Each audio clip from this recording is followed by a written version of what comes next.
नमस्कार, पॉडकास्ट में आपका स्वागत है।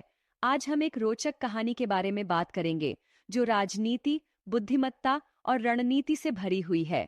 दोस्तों, आज हम पंचतंत्र की एक अद्भुत कहानी के बारे में बात करने वाले हैं। अरे, पंचतंत्र के बारे में बात करें? हाँ, ये तो बचपन की यादें ताजा कर देता है। बिल्कुल।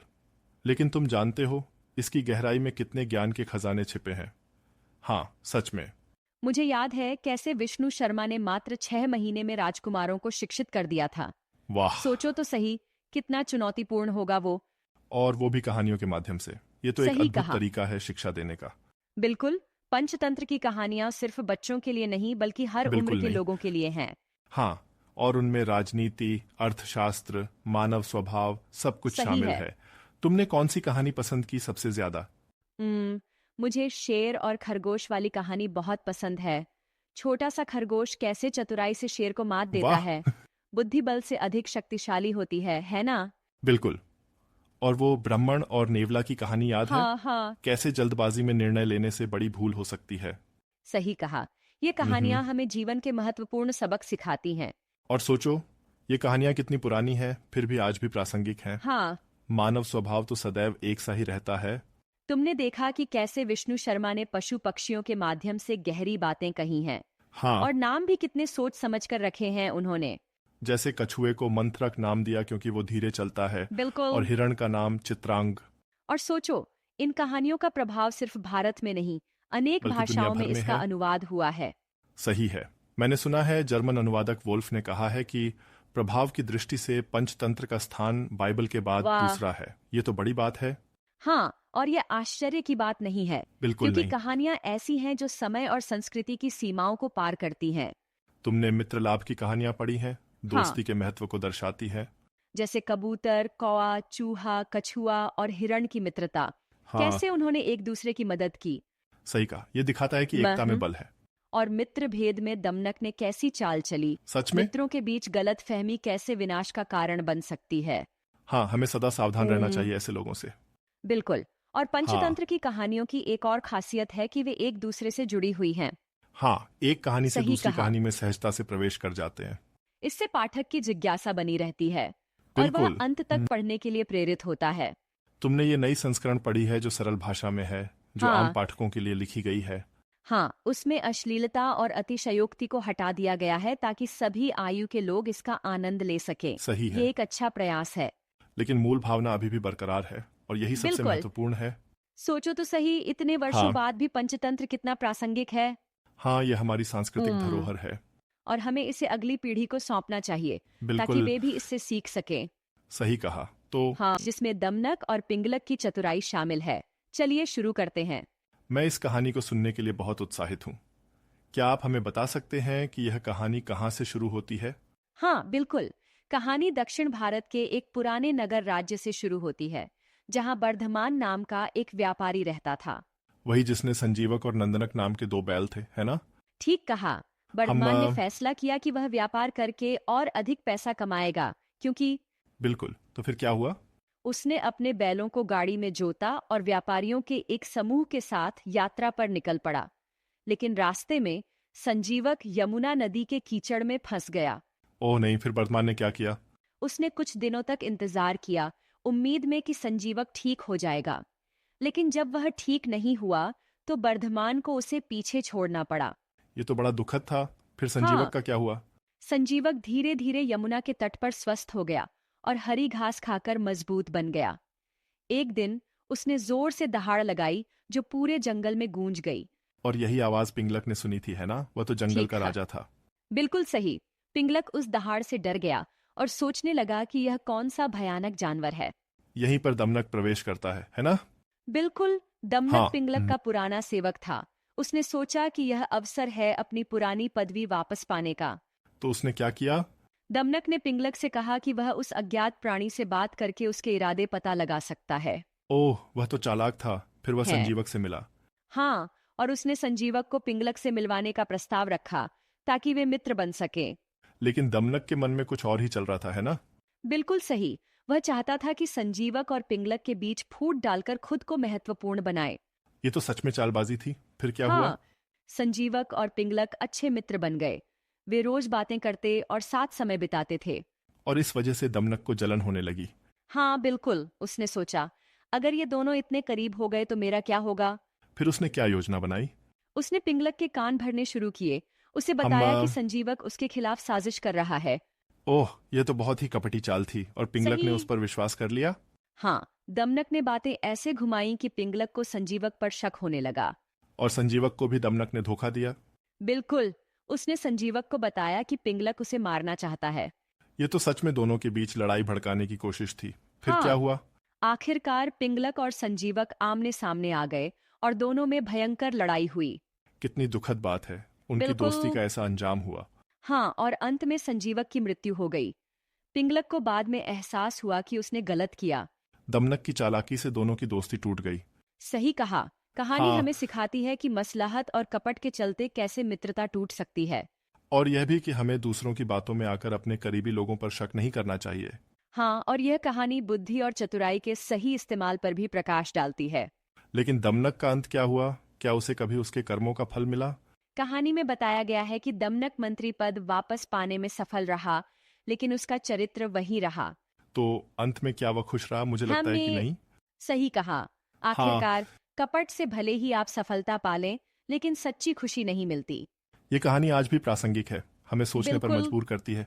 हाँ, और यही पंचतंत्र की खूबी है। सदियों पुरानी कहानियां, लेकिन आज भी उतनी ही सार्थक। मैं तो सोच रहा हूँ कि हमें और भी कहानियां पढ़नी चाहिए। क्या तुमने वो कहानी सुनी है जिसमें चूहा, कौवा, कछुआ और हिरण सबसे अच्छे दोस्त बन जाते हैं? नहीं, बताओ ना, बड़ी दिलचस्प लग रही है। सच में मुझे तो पता ही नहीं था कि जानवरों की ऐसी दोस्ती की कहानी भी है। ये कहानी हाँ दोस्ती बिल्कुल। और एकता के बारे में है। तो सुनो, दक्षिण भारत में भीनुप्य नाम का एक शहर था। उसके पास एक विशाल बरगद का पेड़ था, जिसमें कई पक्षी और जानवर रहते थे। ओह, कितनी सुंदर कल्पना है। हाँ। तो वहाँ एक कौवा रहता था जिसका नाम था लघुपतनक। वह बहुत तेज उड़ सकता था। एक दिन लघुपतनक ने एक शिकारी को देखा जो जाल और चावल लेकर आ रहा था। तो फिर क्या अच्छा, हुआ? वो शिकारी आया और उसने जाल बिछाया, है ना? हाँ और उसने बिल्कुल चावल सही। बिखेर दिए। लघुपतनक ने सभी पक्षियों को चेतावनी दी, भाइयों, उस चावल को मत खाना, वो जाल है। वाह, कितना समझदार था वो कौवा। लेकिन तभी एक कबूतरों का झुंड आया, जिसका सरदार था चित्रग्रीव। उन्होंने लघुपतनक की चेतावनी नहीं सुनी और चावल खाने लगे। ओह नहीं, फिर तो वे जाल में फंस गए होंगे। बिल्कुल यही हाँ, हुआ। जब शिकारी उन्हें पकड़ने आया तो चित्रग्रीव ने अपने साथियों से कहा, डरो मत, हम सब मिलकर उड़ेंगे। ये हुई ना बात। वे सब जाल समेत उड़ गए और शिकारी हाथ मलता रह गया। हाँ हाँ, गरीब शिकारी। फिर वे सब चित्रग्रीव के दोस्त चूहे हिरण्यक के पास गए। चूहे के पास? हाँ। वाह, दोस्ती की ताकत देखो, दोस्ती में ही सही बल कहा। है। उसी तरह लघुपतनक और हिरण्यक के बीच भी दोस्ती हुई। लेकिन कौवा और चूहे की दोस्ती थोड़ा अजीब नहीं है? हम ओह, फिर वे दोनों कछुए मंथरक से मिले और तीनों अच्छे दोस्त बन गए। कितनी प्यारी दोस्ती है। और फिर एक बिल्कुल। हिरण चित्रांग भी उनके समूह में शामिल हो गया। एक दिन चित्रांग शिकारी के जाल में फंस गया। फिर क्या हुआ? वाह। लेकिन कहानी यहीं खत्म नहीं होती। एक बार मंथरक खुद परेशानी में पड़ गया। क्या हुआ उसे? तो हुआ यह, तब बाकी सबने मिलकर एक योजना बनाई। चित्रांग ने खुद को मृत दिखाया ताकि शिकारी उसे पकड़ने आए और मंथरक को छोड़ दे। ये तो बिल्कुल फिल्मी है, लेकिन हाँ योजना हाँ। काम कर गई। जैसे ही शिकारी चित्रांग को पकड़ने गया, हिरण्यक ने मंथरक को आजाद कर दिया कमाल है। और फिर सभी दोस्त खुशी खुशी रहने लगे। सच में दोस्ती में बहुत शक्ति होती है। लेकिन एक बात बताओ, क्या जी? जानवरों के बीच भी इतनी समझदारी हो सकती है? हम देखो, ये सिर्फ कहानी नहीं है, ये जीवन का एक पाठ है। लेकिन क्या आज के समय में भी ऐसी दोस्ती मुमकिन है? क्यों नहीं, अगर हम प्रयास करें और दूसरों की मदद के लिए तैयार रहें। लेकिन लोग स्वार्थी होते जा रहे हैं। हाँ, अगर एक चूहे और कौए की दोस्ती हो सकती है, तो हम इंसान क्यों नहीं कर सकते? बात तो सही है। हमें बस अपने मन के भेदभाव को मिटाना होगा। शायद तुम ठीक कह रहे हो। लेकिन कभी कभी मुझे लगता है कि ये सब कहानियां बच्चों के लिए ही हैं। नहीं, ये कहानियां हमारे अंदर छिपे बच्चे को जगाती हैं। हम ये कहानी है कौओं और उल्लुओं की दुश्मनी की। तो चलिए शुरू करते हैं। वाह, ये तो काफी दिलचस्प लगता है। तो बताइए, क्या है इस कहानी का मुख्य सार? तो कहानी कुछ इस तरह से है कि दक्षिण भारत में भीनुप्य नाम का एक शहर था। ठीक है। उसके पास एक विशाल बरगद का पेड़ था, जहां एक कौवा रहता था, जिसका नाम था मेघवर्ण। वह अपने रंग के कारण ऐसा कहलाता था, क्योंकि उसका रंग बादलों जैसा था। ओह, ये तो अच्छा नाम है। तो आगे क्या हुआ? मेघवर्ण अपने परिवार और कौओं के साथ उस बरगद के पेड़ को किले की तरह मानकर रहता था। लेकिन उनका एक बड़ा दुश्मन था, उल्लू राजा अरिमर्दन। वह रात में कौओं पर हमला करता था और उन्हें मार देता था। हाँ, क्योंकि उल्लू रात में देख सकते हैं और कौए नहीं देख पाते। बिल्कुल सही। तो हम्म, मेघवर्ण को चिंता हुई कि अगर ऐसा ही चलता रहा तो उनकी पूरी जाति खतरे में पड़ जाएगी। इसलिए उसने अपने मंत्रियों को बुलाया और सलाह मांगी। तो उसके मंत्रियों ने क्या सलाह दी? उसके 6 मंत्री थे, उज्जीवी, संजीवी, अनुजीवी, परजीवी, चिरंजीवी और मृतजीवी। हर एक ने अलग अलग सलाह दी। उज्जीवी ने संधि करने की सलाह दी, संजीवी ने युद्ध करने ठीक को है। कहा, अनुजीवी ने पलायन का सुझाव दिया, परजीवी ने किले में रहकर रक्षा करने को कहा। और चिरंजीवी ने क्या कहा? उन्होंने शरण लेने का सुझाव दिया कि किसी शक्तिशाली राजा की शरण में जाया जाए। लेकिन क्या यह व्यावहारिक था? उन्हें किसकी शरण में जाना चाहिए था? यही समस्या थी। अंत में मृतजीवी ने एक चाल का सुझाव दिया। उसने कहा कि उन्हें छल का सहारा लेना चाहिए और एक योजना बनाई कि वह स्वयं को मेघवर्ण का शत्रु दिखाकर उल्लुओं के बीच घुसपैठ करेगा। यह तो बहुत जोखिम भरा था। क्या मेघवर्ण ने इसे स्वीकार किया? हाँ, शुरुआती हिचकिचाहट के बाद मेघवर्ण मान गए।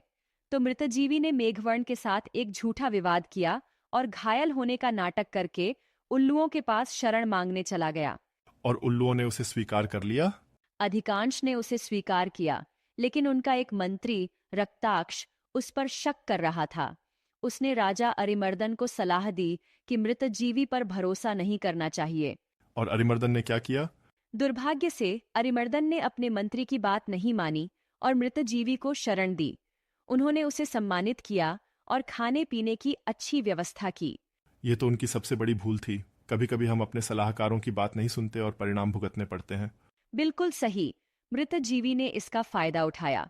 उसने किले के द्वार पर रहने का अनुरोध किया और वहां सूखी लकड़ियां इकट्ठा करने लगा। उल्लुओं ने ध्यान नहीं दिया। मुझे लगता है कि वह कुछ बड़ा करने की योजना बना रहा था। हाँ, बिल्कुल। एक रात उसने मेघवर्ण को सूचना भेजी कि वे आग लेकर आएं। कौ ने अपने चोंच में जलती हुई लकड़ियां लाकर उन सूखी लकड़ियों पर फेंक दी और पूरा उल्लू किला जलकर राख हो गया। वाह, यह तो बड़ी ही चतुराई से किया गया। लेकिन क्या यह नैतिक था? मेरा मतलब है, छल का सहारा लेना। क्या यह हाँ, सही है? देखिए, युद्ध और राजनीति में कई बार ऐसे हथकंडे अपनाने पड़ते हैं और कहानी का उद्देश्य है कि बुद्धिमत्ता और सही समय पर सही निर्णय लेना कितना महत्वपूर्ण है। हम्म, लेकिन क्या आप नहीं सोचते कि सीधे मुकाबला करना बेहतर होता? हो सकता है, लेकिन कौओं के पास विकल्प कम थे। वे रात में नहीं देख सकते थे और उल्लू ताकतवर थे। इसलिए उन्हें यह रणनीति अपनानी पड़ी। ठीक है, मैं समझ गया। तो कहानी हमें क्या सिखाती है? यह कहानी हमें सिखाती है कि बुद्धिमत्ता और चालाकी से हम बड़े से बड़े शत्रु को भी परास्त कर सकते हैं। और यह भी कि हमें अपने मंत्रियों और सलाहकारों की बात सुननी चाहिए। हाँ, और जो राजा अपने मंत्रियों की उचित सलाह नहीं मानता, उसका विनाश निश्चित है। जैसे अरिमर्दन ने रक्ताक्ष की बात नहीं मानी।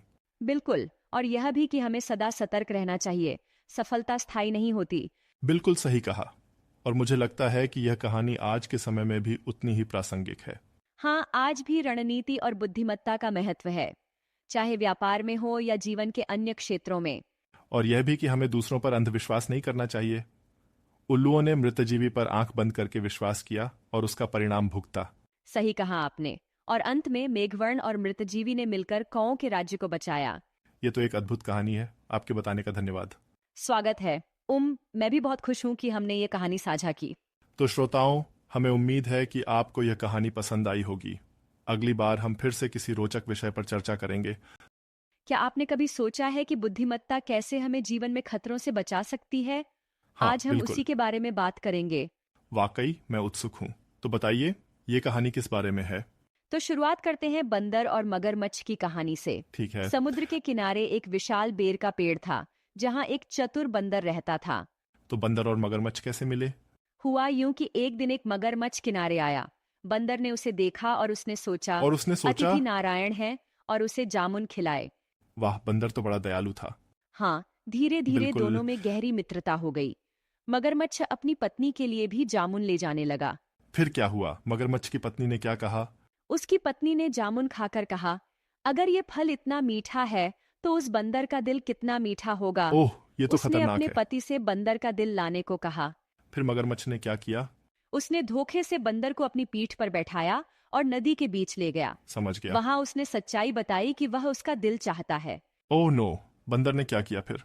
बंदर घबरा गया, लेकिन उसने कहा, अरे भाई, मेरा दिल तो पेड़ पर ही रह गया, मुझे वापस ले हाँ चलो, हाँ, मैं कितना दिल ले आता चालाक। हूँ। और मगरमच्छ ने विश्वास कर लिया। हाँ, वह उसे वापस पेड़ आश्चर्यजनक के है। पास ले आया। जैसे ही वे पहुंचे, बंदर तुरंत पेड़ पर चढ़ गया। उसने मगरमच्छ से क्या कहा? उसने कहा, तुम मूर्ख हो, भला कोई अपना दिल बाहर निकाल कर रखता है? अब जाओ सच में यहाँ से। मजेदार है। वाह, बंदर की बुद्धिमानी ने उसे बचा लिया। बिल्कुल, लेकिन कहानी यहाँ खत्म बिल्कुल। नहीं होती। अच्छा, आगे क्या हुआ? मगरमच्छ ने फिर से माफी मांगी और कहा, मैं पागल हो गया था। समझ में आता उसने है। फिर से दोस्ती की बात की। और बंदर ने उसे माफ किया। नहीं, उसने कहा, सही है। जो एक बार विश्वासघात करता है उस पर दोबारा भरोसा नहीं करना चाहिए। सही कहा। यह हमें क्या सिखाता है? यह कि मुश्किल समय में बुद्धि का उपयोग हमें बचा सकता है हाँ और बिल्कुल। हमें दूसरों पर आंख बंद करके भरोसा नहीं करना चाहिए। ये मुझे उस मेंढक और नाग की कहानी की याद दिलाता है। बिल्कुल, जहां हाँ। मेंढक ने सांप से दोस्ती करके अपने शत्रुओं को खत्म करना चाहा, लेकिन अंत में खुद ही फंस गया। सही कहा। हमें शत्रु के साथ मित्रता नहीं करनी चाहिए। हाँ, और अपने लाभ के बिल्कुल। लिए दूसरों को नुकसान पहुंचाना अंततः हमें ही नुकसान पहुंचाता है। लेकिन क्या आपको नहीं लगता कि कभी कभी परिस्थिति के अनुसार निर्णय लेना पड़ता है? हाँ, लेकिन हमें लेकिन नैतिकता क्या? और बुद्धिमत्ता के बीच संतुलन बनाना चाहिए। सही है। यह उन 4 दामादों की कहानी में भी दिखता है। हाँ, जहाँ ससुर बिल्कुल। ने उन्हें रहस्यपूर्ण तरीके से घर से भेजा क्योंकि वे जाने का नाम नहीं ले रहे थे। और सबसे छोटा दामाद समझ नहीं पाया, है ना? बिल्कुल, उसने मोटे हाँ। चावल भी स्वीकार कर लिए। ये दिखाता है कि संकेतों को समझना कितना जरूरी है। बिल्कुल, और अपनी बुद्धि का हाँ। प्रयोग करना चाहिए। तो कुल मिलाकर कहानियों का मुख्य संदेश क्या है? जीवन में बुद्धिमत्ता का प्रयोग करके हम खतरों से बच सकते सही हैं कहा। और हमें हमेशा सतर्क रहना चाहिए। और विश्वासघात करने वालों से सावधान रहना चाहिए। बिल्कुल, और ये कहानियां हमें हाँ। नैतिक मूल्य सिखाती हैं। लेकिन क्या आपको नहीं लगता कि कभी कभी हमें दूसरे मौके देने चाहिए? हाँ, लेकिन अगर व्यक्ति अपनी लेकिन गलती क्या? समझता है और सुधारना चाहता है। सही है। तो हमें परिस्थिति के अनुसार निर्णय लेना चाहिए। बिल्कुल, और यही इन कहानियों हाँ। का सार है। वाह, आज की चर्चा सच में ज्ञानवर्धक रही। मुझे भी बहुत अच्छा लगा। उम्मीद है आपको बिल्कुल। भी मजा आया होगा। हाँ बिल्कुल। क्या आपने कभी सोचा है कि बिना सोचे समझे किए गए कार्यों का क्या परिणाम होता है? हाँ बिल्कुल। आज मैंने एक कहानी पढ़ी, अपरीक्षित कारक, जो इसी पर आधारित है। ओह दिलचस्प। इसमें क्या खास था? कहानी एक व्यापारी मणिभद्र की है जो गरीबी से परेशान होकर खुद को खत्म करने की सोचता है। लेकिन फिर उसे एक सपना आता है जिसमें एक नग्न भिक्षु उसे अपार धन का वादा करता है। वाकई? अगले दिन वो भिक्षु सच में प्रकट होता है। क्या सच में भिक्षु आया था? हाँ बिल्कुल। वाह। लेकिन मजेदार बात यह है कि नाई ने ये सब देखा और उसने भी उसी तरह सोना पाने की कोशिश की, लेकिन उल्टा उसे मुसीबत मिल गई। मतलब नकल करने में अपना नुकसान कर बैठा। बिल्कुल सही। ये हम- दिखाता है कि बिना समझे किसी की नकल करना खतरनाक हो सकता है। हाँ, और ये भी कि लालच बुरी बला है। बिल्कुल। इसी तरह एक और कहानी है ब्राह्मण और बेंजी की। बेंजी। हाँ, एक नेवला जिसने ब्राह्मण के बेटे की जान बचाई। क्या हुआ था उनमें? ब्राह्मण की पत्नी ने नेवले पर शक करते हुए उसे मार डाला, लेकिन बाद में पता चला कि उसने उनके बेटे को सांप ओह, से कितना बचाया दुखद। था। बिना सोचे समझे क्रोध में लिया गया फैसला कितना घातक हो सकता है। हाँ, ये तो हमें सिखाता है कि हमें निर्णय लेने से पहले सोच विचार करना चाहिए। बिल्कुल सही।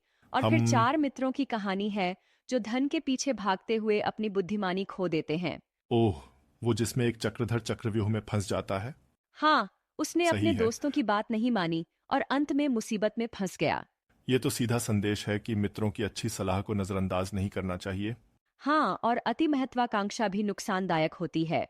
बिल्कुल। वैसे एक बात है, कभी कभी हम अपनी बुद्धि पर इतना गर्व करते हैं कि दूसरों की नहीं सुनते। जैसे उस गद्दे की कहानी में जो गाना गाने पर अड़ा था। हाँ, वही। हाँ, लोमड़ी हाँ। ने उसे मना किया, लेकिन उसने नहीं सुना और परिणाम स्वरूप पीटा गया। सही कहा। कभी कभी खुद की हम- जिद में हम अपना ही नुकसान कर बैठते हैं। बिल्कुल। और वो बुनकर की कहानी याद है जिसने एक सिर और 2 हाथ मांगे थे और अरे अंत में हाँ। लोग उसे राक्षस समझकर मार देते हैं। ये तो साफ बताता है कि हमें संतुष्ट रहना चाहिए और अति इच्छाएं नहीं पालनी चाहिए। सही कहा। और सबसे हाँ। बड़ी बात, दूसरों की सलाह को महत्व देना चाहिए। लेकिन कभी कभी सही सलाह कौन सी है, ये समझना भी मुश्किल होता है। हाँ, लेकिन इसके लिए विवेक और समझदारी की जरूरत है। बिल्कुल। जैसे दो सिर वाले पक्षी की कहानी में, जहाँ गलतफहमी के कारण दोनों मर जाते हैं। ओह, वो कहानी तो बहुत ही शिक्षाप्रद है। हाँ, और दर्शाती है कि एकता और समझ कितनी जरूरी है। सही है। आपसी मनमुटाव से केवल नुकसान होता है। बस यही सबक हमें इन कहानियों से मिलता है। बिल्कुल। और अंत में भाग्य का भी एक महत्वपूर्ण रोल होता है, लेकिन हमें अपने कर्मों को नहीं भूलना चाहिए। हाँ, कर्म और भाग्य का संयोजन ही हमें सही मार्ग पर ले जाता है।